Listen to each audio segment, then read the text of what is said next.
Good morning, everyone. On this lovely day in Dorchester.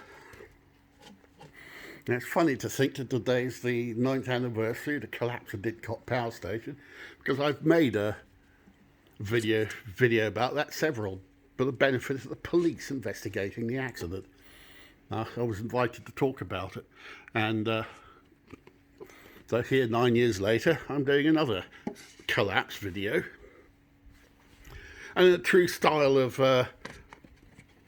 Stockton Rush, here is an all expenses spared replica of the Titan submarine.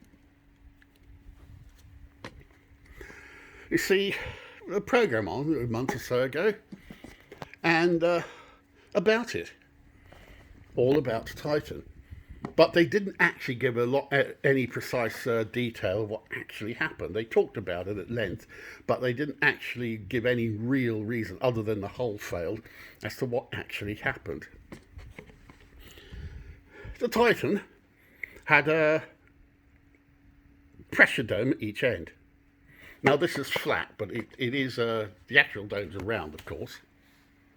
Front one having a viewing window. Now, the Titan was constructed with a carbon fibre tube 5 inches thick, and there was a lip on the pressure dome in the front. There's a lip on the outside, but the Titan also had one on the inside. Glue was laid on the end of the tube. Glue was laid on the edge of the rim, and it was squeezed on. Makes me wonder how watertight that actual joint was. Maybe they didn't pay enough attention to that. Maybe that should have been filled with glue under pressure, and not to reinforce the joint, but to just keep the water out. Explain why. There is something in engineering called Young's modulus. Essentially, it's to do with how things flex under load. If a builder has a cast iron beam that take a 2-ton load spanning a gap, and he needs to lift a 3-ton load. So he fetches a steel beam, which funnily enough also has a 2-ton carrying capacity, and lays it on top of the cast iron beam, slings his winch round both of them, starts to lift his load, but before the load leaves the ground, there's a loud bang, and he looks up and notices that the cast iron beam is broken in two, and it's still being wedged in place by the steel beam resting on top of it. He immediately removes the load, lets the winch off, and steel beam springs back unharmed. What's happened is the two beams have got a different Young's modulus. Quite simply, the cast iron beam is much more rigid and broke before it flexed enough to allow the steel beam, which needed to flex a bit more, to take up the 2 tons. So the cast iron failed first. As soon as he takes the winch off, the steel beam is found to be unharmed. It hardly flexed. Different Young's modulus. You got to wonder if the Young's modulus of the carbon fibre tube and the titanium dome, particularly the wide flange glued over the top of it, was similar enough to avoid imposing huge stresses on the glued joint between the two different rates of expansion. And my phone keeps going in and out of focus. So, it was probably a coin flip as to which end would fail first. But because the front of the submarine saw more activity with the opening door and all that, and because it also probably had a stiffer Young's modulus because of the arrangement for the extra bolts and stuff to allow the door to be open and shut, it probably had a significantly different rate of flexing under load compression than the tube behind it. Now, I know they had an issue with the carbon fibre delaminating. Now, so as they went to the bottom, any water that would have been getting in under that edge would have relieved the pressure on the front on the front dome by squeezing in behind it. So the water on the front is pushing it on very hard onto the tube, but any water getting in behind it would relieve that load, so it would be pushing behind the same force as it's pushing on the front. That would tend to unload the glue joint right where the water's already seeping into it. Now, a tube, a barrel, the hull was made of layers of carbon fibre. Any water getting into the layers would be there with the same pressure as it would be on the outside. The pressure would build up. What that would mean is that the layers on the outside of the leak of the water getting into the laminations would see the same force pushing outwards as the water on the outside is pushing inwards. That meant that the entire load of the water pushing in on the hull would be taken only by the inner layers. The problem eventually got so bad that I suspect that basically the inner layers collapsed under the strain. This busted a hole in the ceiling of the submersible, and the breach relieved the water pressure in the immediate vicinity of the failure. It could have happened anywhere around the circumference of the front pressure dome, so we'll rotate the whole thing so the point of failure is actually upwards. So the point of failure is where that barcode thing is. Let's say that's where it gave way a little bit further up. Now, with the sort of forces involved and the speed at which everything happened, solid materials can behave a bit like liquid because they're just so overwhelmed by the huge forces involved, they put up little resistance, and incompressible liquids behave like solids. So the pressure, the water's still pushing all around that, inwards and then inwards every direction, except there, because the water's now escaping past the hull. So it's not putting pressure there because it's just rushing inside. As the water rushes in, the water around it starts to make its way towards that point, relieving the pressure in a widening area of low pressure, spreading around the front of the vessel. With the water rushing in and the pressure being relieved, the gap starts to get worse. It starts to give way. With less pressure pushing in the 12 o'clock position, but with more pressure in the 6 and 9 and 3 o'clock position, the barrel starts to squash in. The top is now moving outwards because the pressure's being relieved as the water rushes past it. Now, let's see if I can do this one-handed. As I squeeze the front dome, look at the top. It's opening outwards. The front pressure dome, when it came up from the floor, there's a photo of it sitting on a pallet. It's that shape. It's been squashed inwards. The sides start to cave in. As the sides collapse, the front pressure dome starts to come backwards and now starts to fall into the space vacated by the structure that should have been holding it. The water rushes in all around, and in a process familiar if anyone who deals in high energy implosion physics, the water collides with itself probably about there. And the water and the sides of their sub all cave in.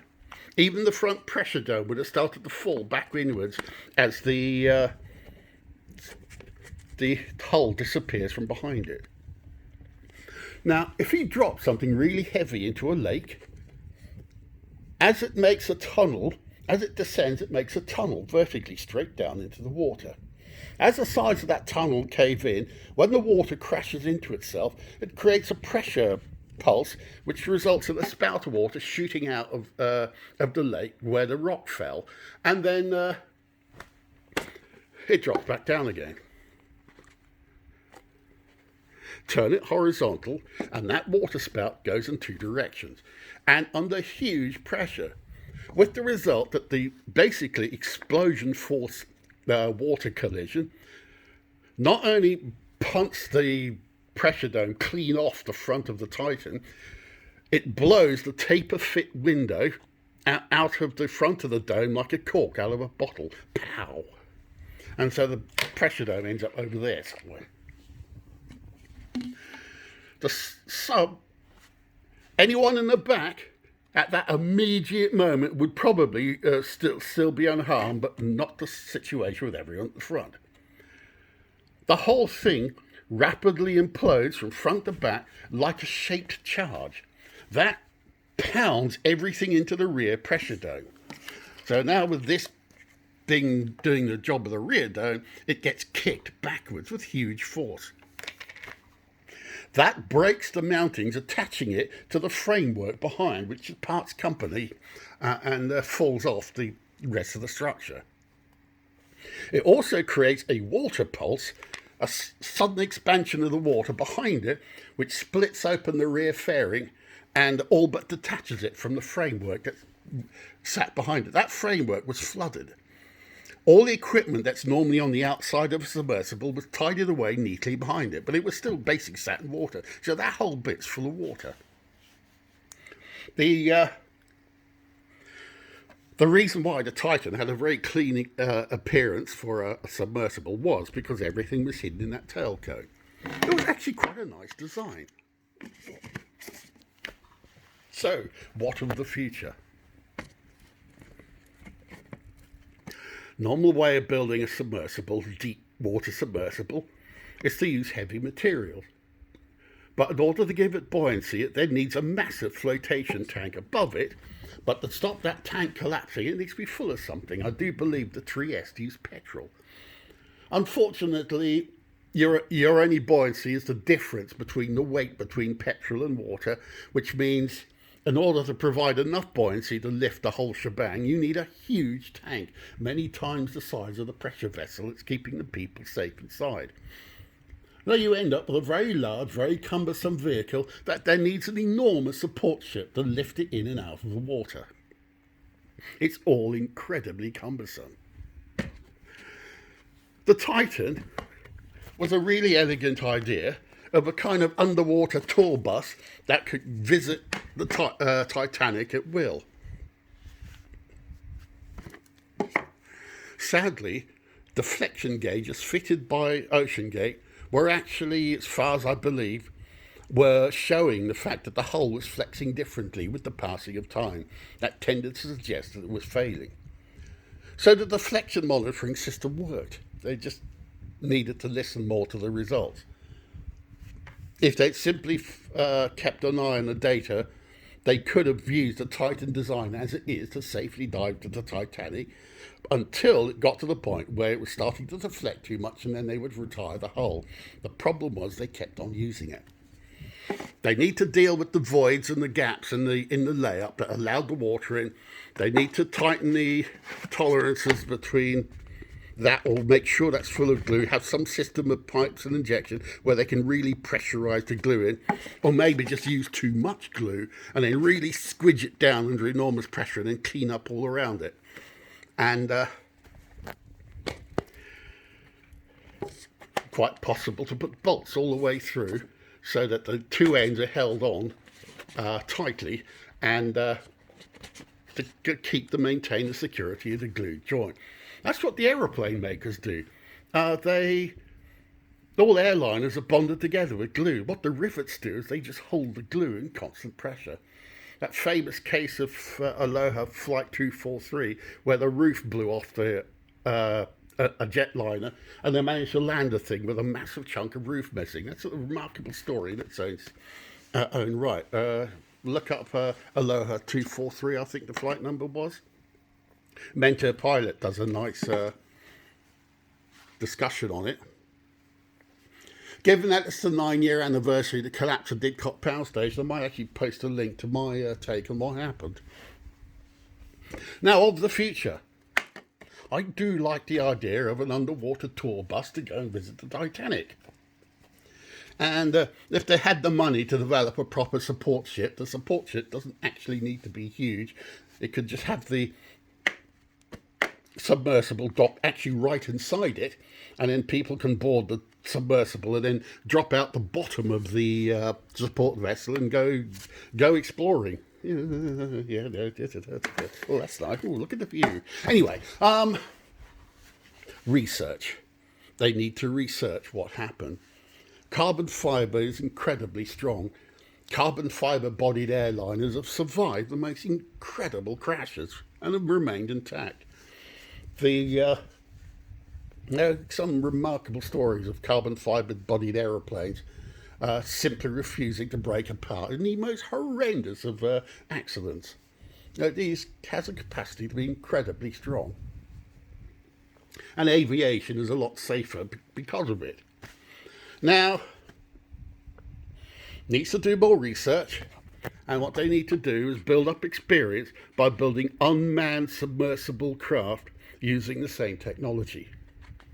In fact, I do believe that's already been done. I think, wasn't the American Navy have a carbon fibre sub?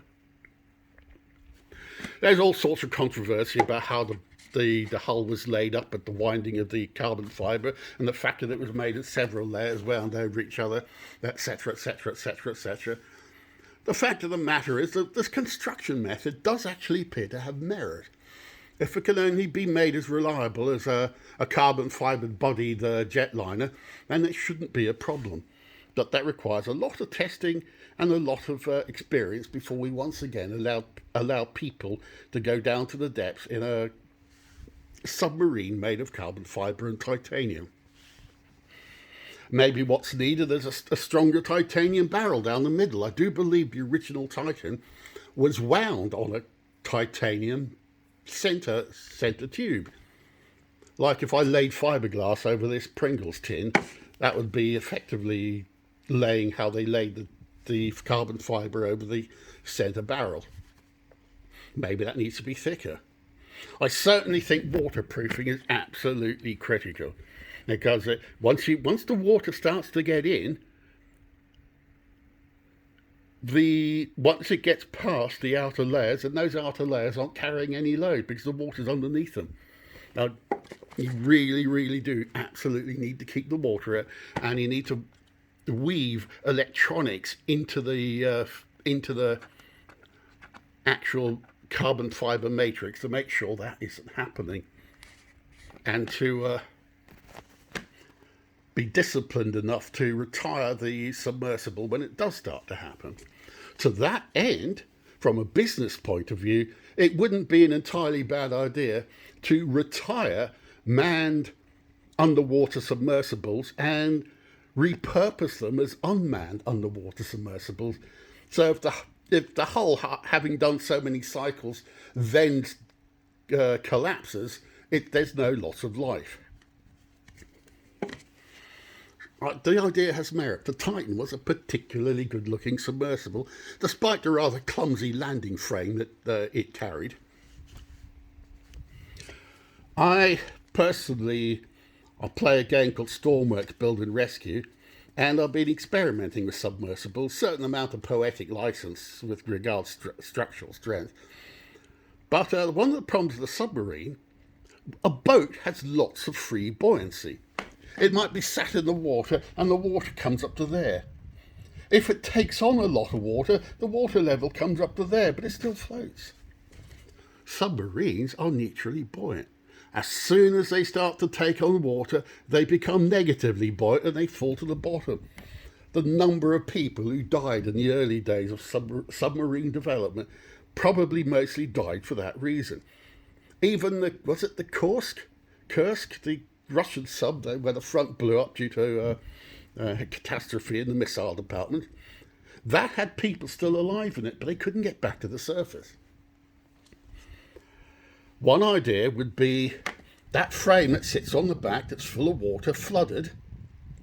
If there's a problem, all of that kit, all of the batteries, all of the apparatus, it's in the tail cone at the back, and maybe a nice streamlined pod underneath. You send a signal, it all falls away and lands on the bottom of the ocean, and this just bobs up to the surface like a cork, even if it's already half flooded with water. Of course, when you go down, say, 30, 40, 50 feet and water starts to leak in, it's not a problem. When you go down as far down as the Titanic was, any water getting in forces its way in with such force it immediately slices its way through anything that might be in its path. So it really is important that the thing is kept waterproof. But you never know, there might be another problem. There might be a fire or something smouldering or electrical equipment burning and filling the machine with fumes, so you need to get to the surface jolly damn double quick. So you just dump everything and up you go. So yeah, there is my take on the Titan submarine. And this kind of shape charge detonation thing, as it were, the water caving in, ramming everything into the tail cone, is actually very telling. That the tail cone is sat on the floor with everything really jammed in it. And so here we are 9 years after the Didcot power station failure, and so I'll put a link to that video on this one. So there you have it, the legendary Pringles tube. And it definitely goes alongside WD-40 and gaffer tape and all of those other things as almost an indispensable. Anyway, I digress. So there you have it. Is my take on the failure of the now infamous Titan submersible. And I hope to see similar designs happening in the future, but with all due procedures and safety regulations carried out. Oh, and there's one thing. As the side started to cave in, I can't remember if I said, but there is a picture of the front dome of the submersible, and it's sitting on a pallet, and it looks like that, where it's been squished in. And so there you have it. My take on the sinking of the Titan. Nearly said Titanic. Well, that's another story. Oh my goodness. Do you know what? I was watching the film last night, a YouTube video. The lifeboats were lowered off the very top deck. The next deck down was where people would then get onto them. But that was a promenade deck, and the designers had decided for various reasons that a fully open promenade deck was too much. So half of it was open, half of it had windows.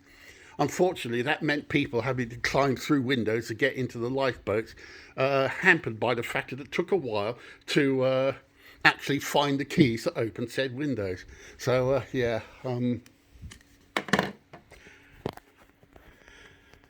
But yeah, both the Titan and the Titanic are interesting stories in the road ride, and both hopefully lead to better waterborne vessels.